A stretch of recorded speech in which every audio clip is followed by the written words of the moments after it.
Hansapuri road के ऊपर कुछ दुकानें सील की गई थी, वेल्डिंग की दुकानें थी। वो सारी दुकानें गरीब तबके को बिलोंग करती हैं और हमने काउंसलर, एमएलए और हमारी माननीय सीएम साहिबा रेखा गुप्ता जी के यहाँ अपनी गुहार लगाई है कि उनकी फरमाइशेस को डीसील किया जाए। वो बेचारे गरीब आदमी अपने रोजी रोटी कैसे कैसे करके कमाते हैं। हमें आश्वासन मिला था कि आप एफिडेविट दे दीजिए, आपका जितने भी ये व्यक्ति हैं जो बेरोजगार हो जाएंगे अगर उनकी दुकानें सील हो गई तो उनको राहत दी जाएगी और उनकी फरमाइशेस को डीसील कर दिया जाएगा। पता चला बिना किसी नोटिस के सील की गई है और कहीं ना कहीं कुछ दुकानों को सील नहीं भी किया गया, कहीं ना कहीं थोड़ा मापदंड अपनाया गया। हाँ जी, आपने बिल्कुल सही कहा। ये बिना नोटिस के सील की गई थी। सबका मानना है उन्हें कोई नोटिस नहीं दिया गया और जो नोटिस दुकानों पे चिपकाया गया था उस पे तारीख 16 फरवरी की थी और जो ये सील हुई हैं वो बाद में जाके 23 फरवरी को सील हुई हैं। और उन सबका मानना ये है कि उनमें से कुछ दुकानदार तो सिर्फ सामान रख के बैठे थे, काम भी नहीं करते। वो काम करते हैं जहाँ बिल्डिंग बन रही होती है वहाँ जाकर किसी ने गेट बनाना है, किसी ने सीढ़ियों की ग्रिल बनानी है या बाहर फ्रंट की ग्रिल बनानी है, वहाँ पर तो वो कुछ ही व्यक्ति काम करते थे, कुछ नहीं करते थे। अब वेल्डिंग की दुकानें तो त्रिनगर के अंदर 100 से ऊपर हैं, लेकिन ये जो कार्रवाई हुई है सिर्फ हंसापुरी रोड के ऊपर हुई है और जितनी भी कार्रवाई है, जितने भी दुकानदार हैं वो सब गरीब तबके को बिलोंग करते हैं। वो इतना ज़्यादा, जैसे उनसे कहा गया कि भाई आप 1 लाख रुपए का डिमांड ड्राफ्ट जमा कराएंगे तो ये प्रोसेस शुरू होगा, लेकिन वो 1 लाख रुपए के कहाँ से जमा कराएंगे? उनके पास इतना पैसा ही नहीं। अगर पैसा होता तो ये मेहनत वाला काम थोड़ी कर रहे होते, वो तो कोई और दूसरा अपनी व्यवसायिक गतिविधि कर रहे होते। तो उनकी बात, उनकी जो परेशानी सुन के आरडब्ल्यूए की तरफ से हम अपने इलाके के काउंसलर मीनू गोयल जी के पास भी गए, एमएलए तिलक राम जी के पास भी गए, लेकिन हमें अभी आश्वासन तो मिल गया है कि भाई हाँ आपका ये डीसील हो जाएगा, लेकिन अभी तक वो डीसील होने जैसा कुछ भी नहीं हुआ है। अभी भी वो फरमाइशेस, वो दुकानें जो हैं अभी भी सील हुई रखी हैं। हम चाहते हैं कि भाई उनको वो अपना एक माफ़ीनामा दे दे, एफिडेविट दे दे। वो कहते हैं अगर इनसे कोई पॉल्यूशन फैलता है, प्रदूषण फैलता है तो वो ये प्रदूषण वाली गतिविधि नहीं करेंगे, खाली कर देंगे। तो सरकार के लिए हमारा आग्रह है कि भाई उनको डीसील कर दिया जाए ताकि वो बेचारे कहीं भी जाकर अपना रोजगार कर सकें और उस जगह पर कोई भी प्रदूषण से संबंधित कार्रवाई नहीं की जाएगी, कोई भी गतिविधि ऐसी नहीं की जाएगी जिससे प्रदूषण फैले। और साथ में हम ये भी अपना आग्रह करते हैं कि भाई ये जितनी जल्दी हो सके हो जाए, क्योंकि उन दुकानों का किराया उन्हें देना पड़ता है। एक तो उनके पास रोजगार नहीं रहा, ऊपर से जो दुकान के मालिक हैं उनको उसका किराया देना पड़ता है, उनके ऊपर तो दोहरी मार हो रही है। और वो बेचारे गरीब कहाँ जाए? वो व्यक्तिगत रूप से किसी अधिकारी के पास जाते हैं तो वो इतने सक्षम नहीं, इतने पढ़े लिखे नहीं, अधिकारी उनकी बात सुनते नहीं। उन्हें जाओ यहाँ से कुछ नहीं होगा, आर.के.पुरम जाओ या फलानी जगह जाओ, वो फिर परेशानी हो जाते हैं। उनकी परेशानी को देखते हुए हम गए। तो कुल जमा हम भी यही कह सकते हैं कि अभी तक तो हम जिससे मिले आश्वासन तो मिला है, लेकिन अभी उस पर कोई भी कार्रवाई नहीं हुई है। और आप सोचिए 16 फरवरी और आज अब 16 अप्रैल आने को है, अभी तक उनकी दुकानें एज इट इज़ सील्ड हैं। 16 फरवरी नोटिस पे डेट है और 23 फरवरी को वो दुकानें सील की गई।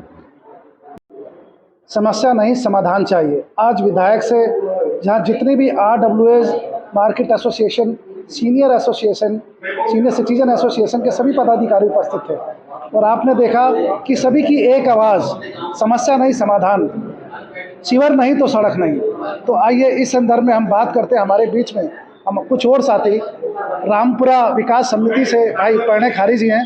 आइए बात करते हैं सीवर के मुद्दे। यहाँ पर सीवर की समस्या, सफाई की समस्या, सभी चीज़ की समस्या, पानी की समस्या। यहाँ पर हमारे जो एमएलए हैं तिलक राम जी कुछ भी सुनने को तैयार नहीं है। कोई भी चला जाए उसको गंदा बोलते हैं, कहते हैं कि मेरे ऑफिस में मत आओ, मेरे ऑफिस में जाओ, वहाँ कंप्लेंट करो। यहाँ पर सीवर की समस्या कंप्लेंट करते करते 1-2 महीने हो जाते हैं, लेकिन कोई सुनवाई नहीं होती। घरों में सीवर का पानी बेग मार रहा है, वहाँ भी कोई देखने को तैयार नहीं है। अधिकारियों से बात करो, वो सुनने को तैयार नहीं है। जेई के पास में जाओ तो जेई सुनने को तैयार नहीं है, ए के पास में जाओ तो ए सुनने को तैयार नहीं।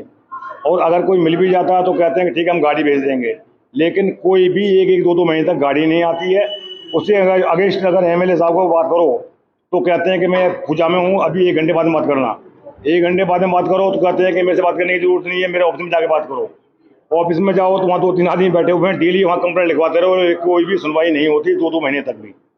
यहाँ पर इसलिए सभी को इकट्ठा किया गया, जितने भी RWA हैं, कि सभी को मिल करके एक साथ में एकजुट होकर के ये काम करवाने के लिए एकत्र किया गया है। धन्यवाद। आइए हम बात करते हैं। मुद्दे क्या होते हैं? एक तो सफाई का होता है, सफाई में सारा ही आ जाता है।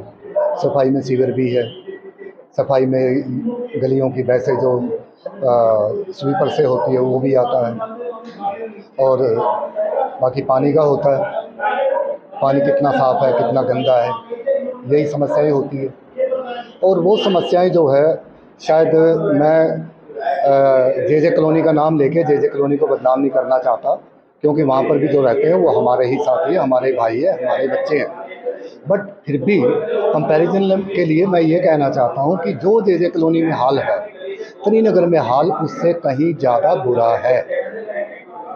श्रीनगर में जहाँ से एंट्री करें, नगर में बड़े बड़ा होटल लगा हुआ है, ब्रह्मा विष्णु महेश की नगरी श्रीनगर में आपका स्वागत है। इस नगरी के हालात के बारे में यदि पहले जिससे बताया गया कि सीवर की बहुत ही गंभीर समस्या पाई गई है। सीवर और जल बोर्ड की लाइनें कहीं ना कहीं आपस में कनेक्ट है, इससे घर में बदबूदार पानी आ रहा है, ऐसा लोगों का कहना है। क्या भाई समझ गया मैं, भाई वो कनेक्ट है या नहीं है? देखो, ना तो मैं इंजीनियर हूँ ना आप हैं, ना जो कहते हैं वो इंजीनियर है। यदि सीवर में गंदा पानी आता है तो ये उन लोगों ने देखना है कि ये दूर कैसे होगा। पर ऐसा है, लोग बोतलें भर भर के पानी की उसके सिर में, उसके दफ्तर में जाके फोड़ के आते हैं, उसके बावजूद भी कोई ऐसा नहीं है कि आज तक कोई सुधार हुआ हो। ठीक है, हर जगह पे जहाँ देखें, किसी भी गली को देखो, किसी भी गली को, उसमें समस्या यही है ना। मैं प्रणय खारी, ग्राम विकास समिति रामपुरा से। हमारे गांव की जो मेन समस्या है, अभी जो 13 दुकानें मेन हंसापुरी रोड पे सील हुई हैं, इस हमारी मेन समस्या है। हमने एफिडेविट जमा करा दिया है, मुख्यमंत्री जी को भी एफिडेविट जमा करा दिया है, लेकिन अभी तक उस समस्या का कोई समाधान नहीं हुआ है। और आगे की सारी बात मेरे बड़े भाई संजय खारी जी बताएंगे सीलिंग के बारे में क्या समस्या है। हमारी मीटिंग हुई है, बहुत सक्सेसफुल हुई है। सभी एक राय पर ये चले हैं, पहले शिविर लगना चाहिए, शिविर ठीक हो रहे उसके बाद में फिर सड़क बढ़े। क्यों? शिविर की मेन प्रॉब्लम है।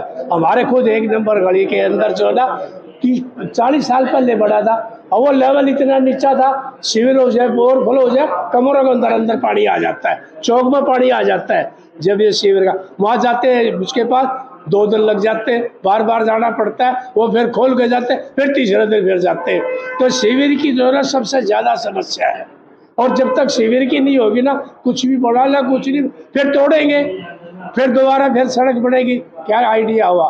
सर हम तो यही चाहते हैं पहले शिविर बने, और जहाँ तक हो सकेगा हम मिलेंगे MLA से, या MLA को यहाँ बुलाए, जो भी चीज़ होगी ना परसों करना पड़ेगा, और करेंगे हम। जहाँ कहीं भी मिलना पड़े, चाहे MP हो, चाहे मिनिस्टर हो, किसी से भी हम मिलेंगे अपना काम करवाने के, क्योंकि कॉलोनी का काम है, एक आदमी का काम नहीं है जो ये करे से मेरा अपना काम है, सारे हैं।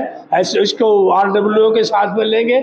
शुक्ला जी है, ये बड़े मेहनती आदमी है, हर एक से मिलनसार है, सबसे कॉन्ट्रैक्ट करते हैं और सब इनको भी बताते हैं, वो ठीक है, बाकी सब चलता है, हम करेंगे जी। धन्यवाद। माहौल है बहुत ज़्यादा। हंसापुरी पे 13 दुकानें सील कर दी गई बिना किसी नोटिस के, और यहाँ पे जो हमारे काउंसलर हैं उनके बराबर में सेम दुकानें, जो काम वहाँ होता है वेल्डिंग का, वो काम वहीं होता है, तो वो दुकानें सील की नहीं हुई। अगर आप ऐसे क्यों कर रहे हो, पार्शियलिटी क्यों कर रहे हो आप इस चीज़ में? हाँ, दोनों मापदंड। फिर उसके बाद जो भी रोड्स बन रहे हैं, उद्घाटन पहले हो रहा है, काउंसलर की और विधायक की आपस में ही नहीं बन रही है, और इसके बीच में जनता पिस रही है। वैसे ये लोग कह रहे हैं कि ट्रिपल इंजन की सरकार है, यहाँ 15 RWA थी जिन्होंने आज खुला विद्रोह कर दिया है, और अब सहा नहीं जाएगा। सीधी सी बात यह है कि हमें काम चाहिए, जनता वोट देते काम करने के लिए। इनको चाहिए कि साहब हम वो नहीं करेंगे, हमें अपना काम चाहिए, वोट दिया तो काम करो। आपके आपस के झगड़े हैं जो हैं आप निपटाओ, लेकिन हमें काम चाहिए। ये आपने बहुत बड़ी बात की कि एक ही पार्टी से निगम पार्षद और विधायक दोनों ही होते हैं, आपसी तालमेल न होने की वजह से जनता पिस रही है। और काउंसलर हमारे यहाँ का लोकल नहीं है, उन्हें खुद नहीं पता कि इस रोड पे चलने का दर्द क्या होता है। कोई छोटा बच्चा साथ में जा रहा हो, कोई भी हो, हमारी माता जी भी हो, कोई गिर जाए तो उसका जिम्मेदार कौन है? कौन भरपाई करेगा? दिल्ली सरकार करेगी भरपाई? रेखा गुप्ता जी करेंगी भरपाई? कौन करेगा भरपाई? पहले इन लोगों का था कि आम आदमी पार्टी की सरकार थी, इसलिए हम कुछ नहीं कर पाते। अब तो सेंटर में भी हम बीजेपी, दिल्ली में बीजेपी, एमसीडी बीजेपी, अब क्या बहाना है इनके पास? अब ये लोग एक दूसरे बात को टाल रहे हैं।